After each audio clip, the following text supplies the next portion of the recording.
will be said of us in 20 years' time? What will be our research concerns? What will be the topics we must have treated down here, and what would have been the benefits that would have come out of such research? And what are we doing that we are not doing well, and what are we doing that we ought to do better? The questions are numerous. The questions are concerning, but I think the conversations need to continue. You know, the situations in Benue State have to be recorded one way or the other. Plateau is in and about there having their own crisis. Obudu and the chief people have been in constant conflict for only God knows how long. And Sarobambuji have been fighting for the longest period of time. You know, there have been insurgencies up north, and to what extent and to what level of interest do we as scholars, do we as writers, do we as researchers put or give to these particular conversations? And how do we write and write truthfully also? Because I think Toby Abiodun recently posted something on Facebook, and it concerns the fact that he doesn't really trust our writers. And I have tried to look at it from different perspectives. I've tried to scan the sarcasm in that. I've tried to look at the fact that I've tried to look at maybe the sarcasm here, or maybe there's not. I've tried to look at different perspectives and different ways to put down there. But so much to learn out of that particular conversation. There's so much to take away from what Toby is saying. You know, the idea of saving information for the future, saving information for the future, and when that future comes, and people have to look back at the writers who have written in our times and the likes of that, what would they be fed with? Would they be fed with a revisionist account of events that took place, or would they be actually given events as they happened and tell us actually that, you know, these events happened like this, these events happened the other way? Or will it just be a case of, you know, I don't know, it just happened, it happened, I don't know, we just wrote whatever we wrote. We wrote the newspapers, we want to confuse the future, we want to make it a bit murky. We just want to write something completely different, and we just want to confuse the generality of the public that will come and meet the situations when the time comes. And with that, one begins to ask himself how much of our writing and the writings that have been passed down to us are indeed as truthful as they ought to be.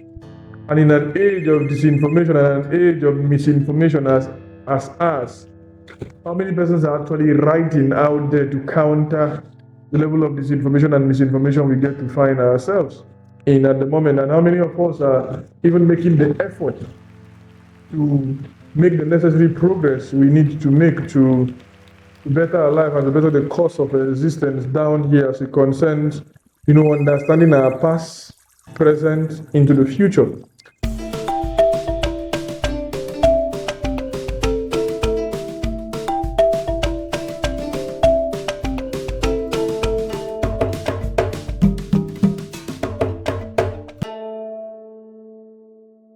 After conducting research for some time now as it concerns conversations about African studies, about African literature, you know, the tags that normally come with such studies, you know, Africana studies, American studies. One thing remains at the center of all of this, and that has to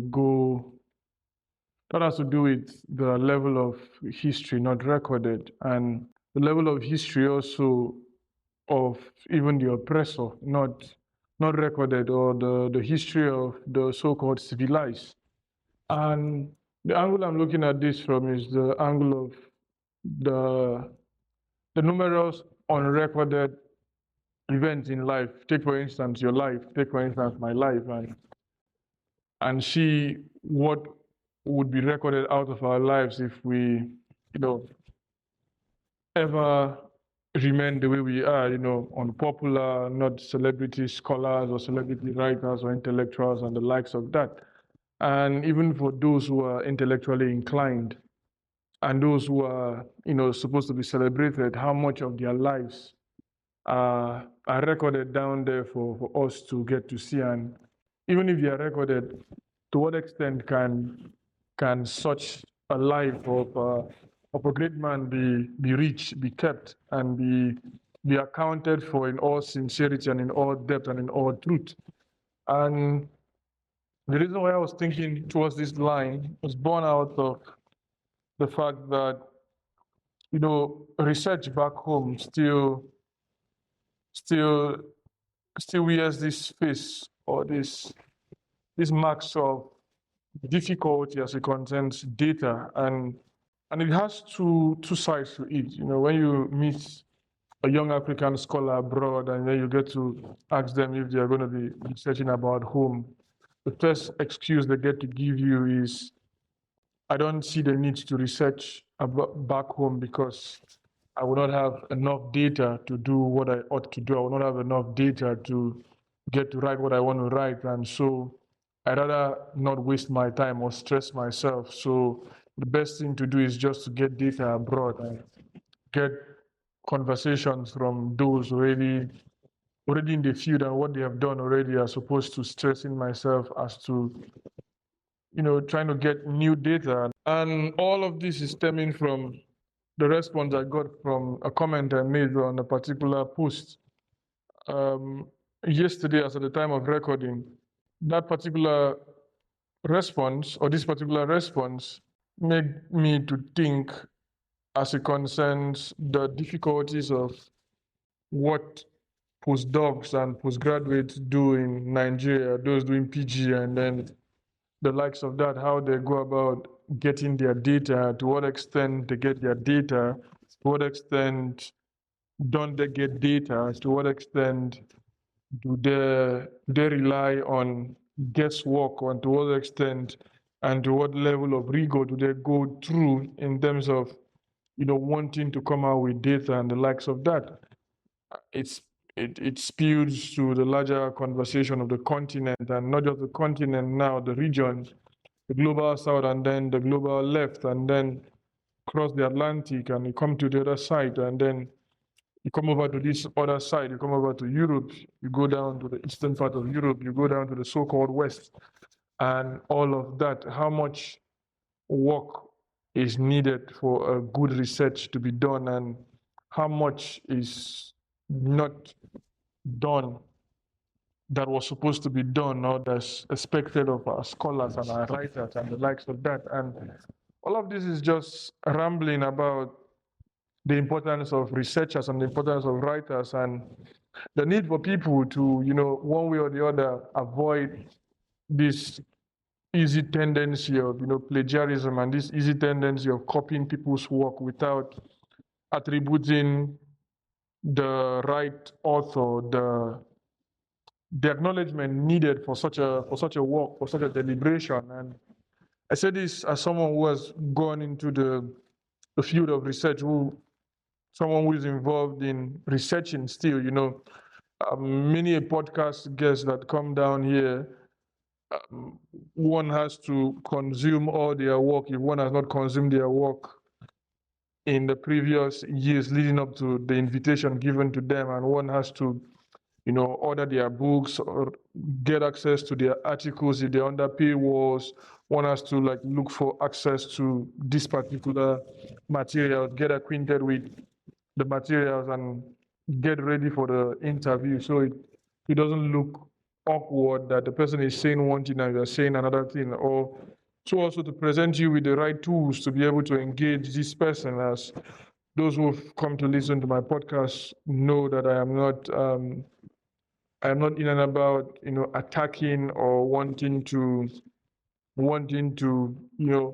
put the guest on a pedestal upon which I would get to dissect or set them up and the likes of that. It's a cordial conversation, a conversation that ought to span for as long as the guest wants it to span, as well as to grant curiosity a chance to grow.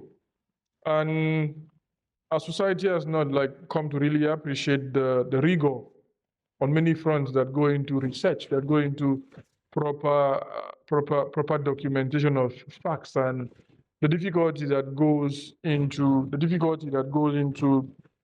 truth finding, not just mere reporting, not just mere newspaper journalism. Even newspaper journalism should come with facts. It should go beyond sensations and the likes of that. And one begins to also ask oneself, in places where there are little funding, in places where sites like JSTOR don't get to exist, or Taylor and Francis also, or Francis and Taylor don't get to exist, or access to materials are difficult to come by. How do those scholars get to manage? And even at a time where they even try to even get the materials needed to do those research, what do they face as a concern? Institutional setbacks, things like eventualities in and about institutions, labs, libraries, access to light, access to conducive environment to do their research without fear, and all those type of conversations. I begin to imagine what researchers in Congo get to research about, and how vehemently they get to write, and how not so, how they are afraid to document certain things, and how they still, nonetheless, against all odds, still go on documenting certain events many of us might not even imagine, even in the comfort of our safety, to even get to document, and the likes of that. And I say this because I have seen many persons who ought to, be researching well, be researching fine, not doing this research simply because they find themselves in very, very difficult situations. They find themselves in very, very challenging situations that one way or the other don't get to allow them to make the research the way they ordinarily want to make them. And that being said, we move on to the prospects of the outcome of research. What are the benefits of researching? What are the benefits of writing a good paper? To what end? Does it serve any archival purposes? Does it serve just immediate purpose? Does such a research go on to challenge the system? Does it expose the empire? Does it expose the government? Does it expose a conversation that otherwise have not been had in a very, very long period of time? What does it really do? How does it function? How does it go?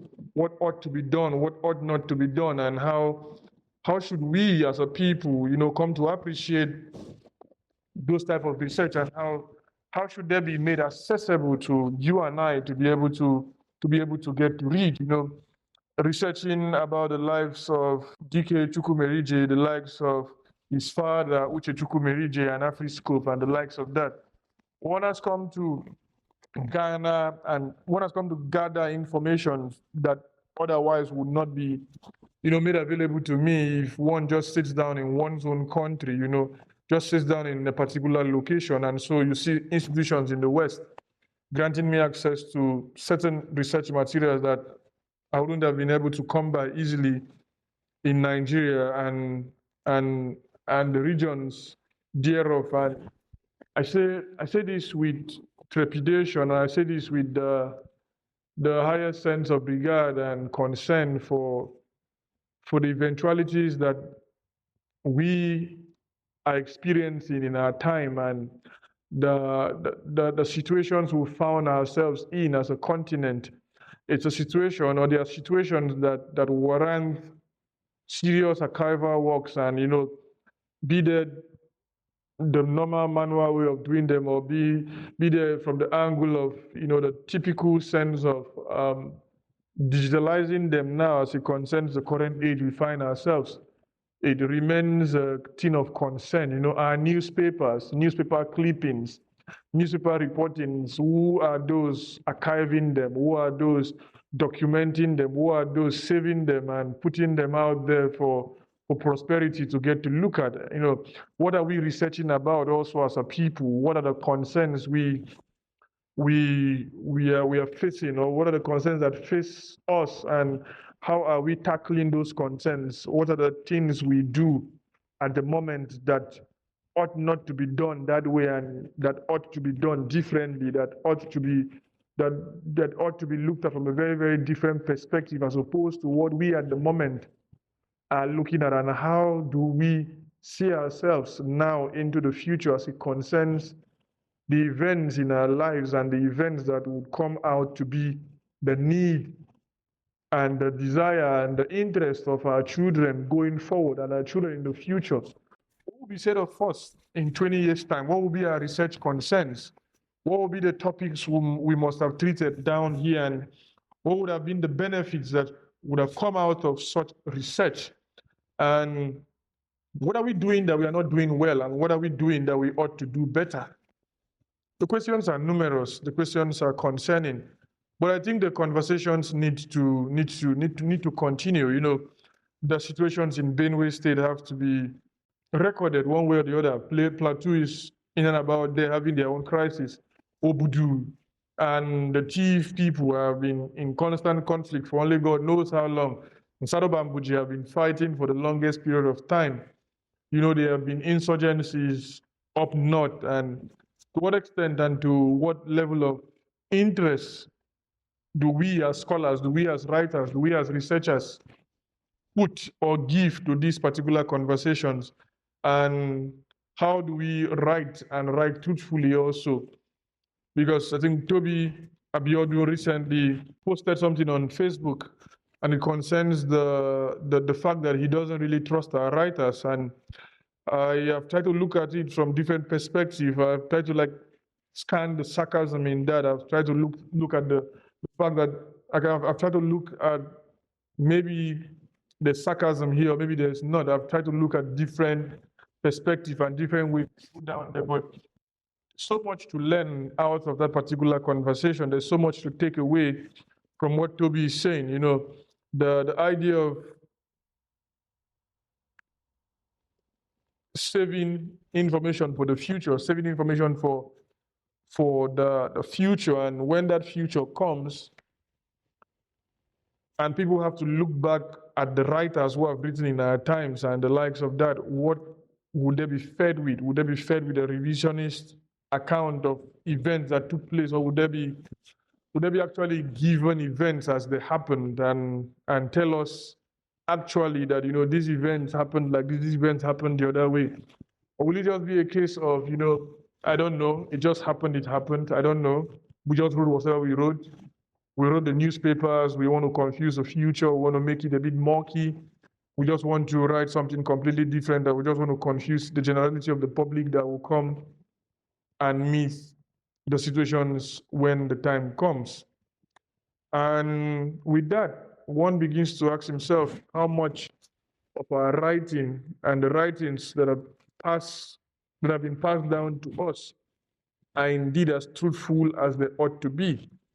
And in an age of disinformation and an age of misinformation as ours, how many persons are actually writing out there to counter the level of disinformation and misinformation we get to find ourselves in at the moment? And how many of us are even making the effort to make the necessary progress we need to make to better our life and to better the course of existence down here as it concerns, you know, understanding our past, present, into the future?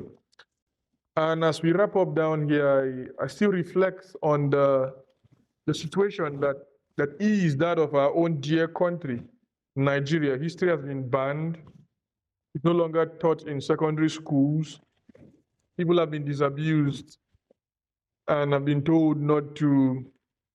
People's minds have been disabused from reading history or from wanting to study history. And even when you want to even study the history, you begin to ask yourself, which of the histories particularly should you give your time and attention to? Which of the histories should you go about studying? Which of the histories should you devote your time and attention to? Because there are the plethora of conversations out there now, not even well documented, and we have so many channels on the internet, and we have so many pseudo scholars trying to tell us indeed what must have happened and the eventualities that took place in the 70s, in the 80s, in the 60s, in the 50s, in the 40s. And you even get to hear people tell you that before the pogrom of 1966, the Igbos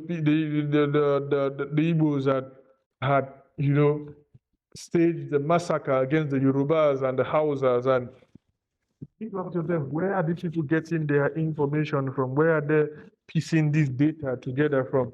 How are they even sane, and how are they even allowed to walk on the streets or live amongst us as ignorant as they are, save for the fact that there's dignity in the human person and this ought to be so and this ought to be respected? One would have asked himself, to what extent can we live together in harmony with people who, for the life of me, cannot tell themselves the truth about their own life and cannot even owe themselves the decency of studying their history and studying it well? And you see that this ignorance is being peddled around. There are a lot of ignorant person everywhere. And I think which law says and has a lot of stuff to talk about the problems that come with we not even knowing the level of stupidity and the level of stupid people ordinarily who are around us, and how we undermine the level of foolishness being displayed in the name of wisdom and the likes of that. And at every point in time, one should ask himself rather, to what extent one is being stupid or one is foolish himself, and the kind of conversations in and about that. Because if one looks at the events in one's own life, one can only but imagine how many times one has been very stupid, and how such a person shouldn't be that way, and how such a person shouldn't ordinarily allow oneself to be as stupid as that. And I look at Benue State, I look at Onitsha as a city, I look at Calabar as a city, I look at Ogoja as a town, I look at Anambra, generality of it, as a state, what has come down to us now as a state. I look at Umuahia, I look at Port Harcourt as a city, I look at Owerri, I look at Owerri rather, before I start analyzing everything.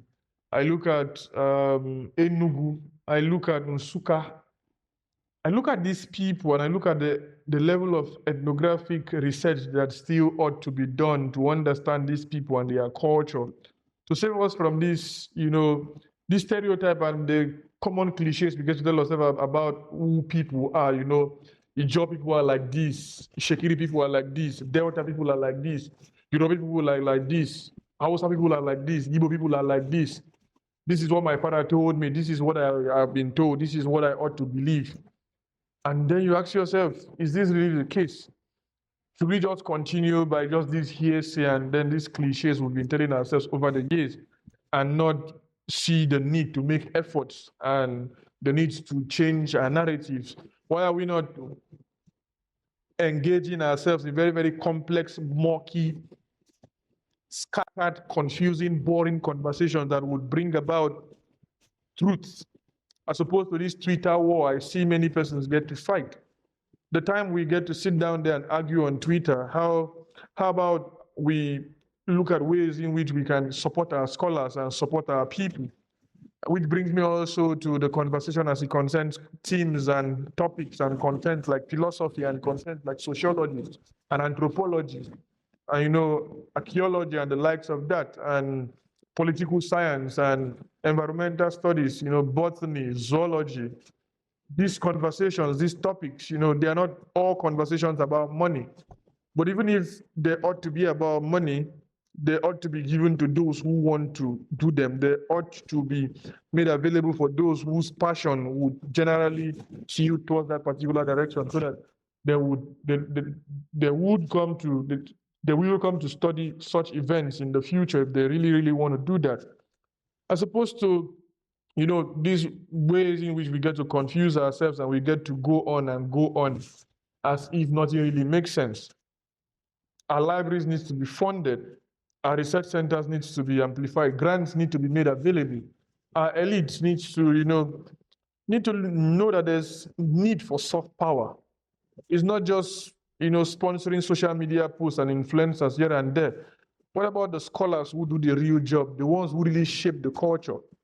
Because the culture is not completely shaped merely by just listening to people talk on social media and the like. The culture ought to be shaped also from publications, from books, from newsletters, from journals, from magazines, from digest and the likes of that, and different conversations in and about that. They ought to be shaped from periodicals. They ought to be shaped from different sophisticated research and writing, from well-documented documentaries, from well-researched papers, from well-researched news, from well-researched articles. These are the ways in which we can preserve our culture, and these are the ways in which we ought to progress and go on as a people. And these are ways at the moment I don't see us living. These are ways I would want us to invest and put our time and put our efforts to see that we come to really, really make sense. These are the things I want us to do. These are the ways I want us to look at ourselves so that we also can clean our public image down there, so that also we also can launder ourselves and can save ourselves from the shame of our stories being told by people who come to our countries for 2 weeks and then they're already African scholars, people who come to our countries for 3 weeks and then they go back to their countries and they're already African scholars and researchers, people who come to our countries for 2 days and they're already African scholars. And I begin to ask myself, to what end is their African studies as it concerns the generality of the realities that is the life and times of the people and the events in the continent itself? We can continue talking and talking and talking and talking. Let's start with the very basic stuff. Let us elect leaders that will see to it that policies are made available that would bring about these realities we are talking about. Research needs to be made available to as many persons who want to do this research. And also, research also needs to be made available for those who even are not even thinking of the fact that they are supposed to be researchers. The environment needs to be made available for as many persons who want to dream, and the incentives also should be there to allow these people to dream and to dream well. It is all I am just saying. It is all I've been trying to ramble upon. It is all I've been trying to blab for these past 20 plus minutes now. And the fact that we indeed need research institutes, we indeed need research centers, and we indeed also need to make it possible for our young to really, really come to research and research well now into the future. This is my hope for the continent. This is my hope for you. This is my hope for the world, that research be done in truth, propaganda be thrown outside the box, and every other thing made possible for we to research, for we to live well, for we to live harmoniously, for we to better understand ourselves. The same way we study the Chinese, and the same way we study the Japanese, and the same way we study the global left, and the same way we study the so-called West, and whatever it is they have left down for us to study. It is my dream and aspiration also that one day we indeed also would come to study the African, and we indeed also will come to study the Nigerian and study our own people well and recognize ourselves in history and recognize ourselves in books. Not as if we've not been able to do these things. We have scholars that have been doing this against all odds, scholars that have been doing this with little or no funding. It is just me trying to amplify their voice and trying to amplify the situations that ought to lead to the possibility of we doing research and doing research well. This is my dream and aspiration, to see us grow, research-wise and otherwise, scholarly and all that, so that we can live in peace and harmony, so that we can do away with our tribal sentiments and all of those stuff that come as a result of our lack of knowledge and our ignorance, or our perceived biases, or our tribal sentiments that we've come to share. Because it's been a very, very long time that we ought to become Nigerians. And at the moment, we are still struggling as to what it really means to even understand Nigeria, talk more of becoming Nigerians, and talk more of coming to love ourselves and live in different parts in peace without being harassed and without being chased away by Omsi Oluomo and his boys and Asari Dokubo and the Nord and the bandits and all of those type of conversations that go back to your home. Go back to your home. Because in the long run, we have brothers and sisters at the moment with the new phase of migration who've left the country and who've left the continent, and almost nobody is telling them to leave. And when they tell them to leave, they cry racism. But then they go back home, like DK will say, to struggle and cling onto tribalism and all that. I'm Biringkpa in Mecca. This is Boring Conversations, and I hope we come to have a change of attitude and we come to have a change of the ways in which we get to do things. See you next time. If you do like this video to this point, please like, comment, share with your family members. It matters what you think, it matters how we go with our thoughts and our processes. See you next time.